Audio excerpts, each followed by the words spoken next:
Hello, dear colleagues! I've often heard from teachers that irregular verbs are really difficult to teach, and it's true. This topic is a source of countless mistakes for students and a real nightmare for teachers. Why does it happen and how to avoid it? Watch this video to learn about 5 do's and don'ts, about 5 easy ways of teaching irregular verbs.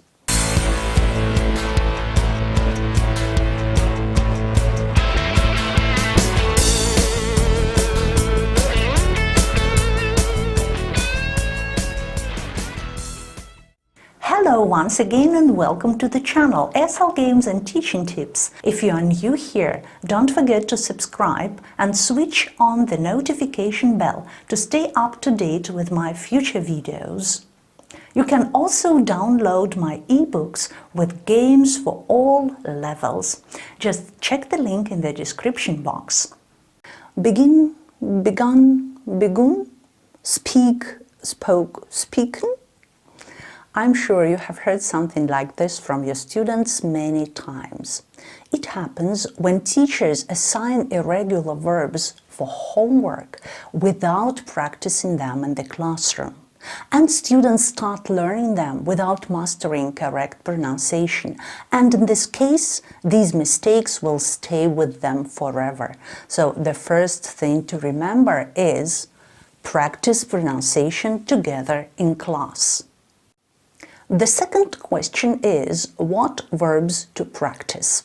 A list of irregular verbs for school children usually contains more than 100 irregular verbs. But it's just impossible to make students learn all of them in a short period of time. So take it easy. For elementary level, choose 30 or 50 most commonly used irregular verbs and concentrate only on them. Oh, and by the way, if you have any difficulties with lesson planning, you can send me your lesson plan for review or meet with me in Skype to discuss all the details. There are 2 options available for you on my website. Just check the link in the description box. And here comes another tricky question: how to present them? Most teachers just give a list of irregular verbs to students in alphabetical order. Don't do it. This mixture of verb forms seems to follow no rules, and your students will give up without trying. I suggest breaking irregular verbs into groups that follow the same rules, and teach these groups one after another. The next step to do is to make your students repeat irregular verb forms again and again without feeling tired or bored.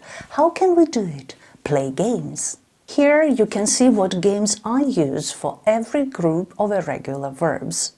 I will share them in my next videos, so if you are new on the channel, don't forget to subscribe and switch on the notification bell to stay up to date with my future videos.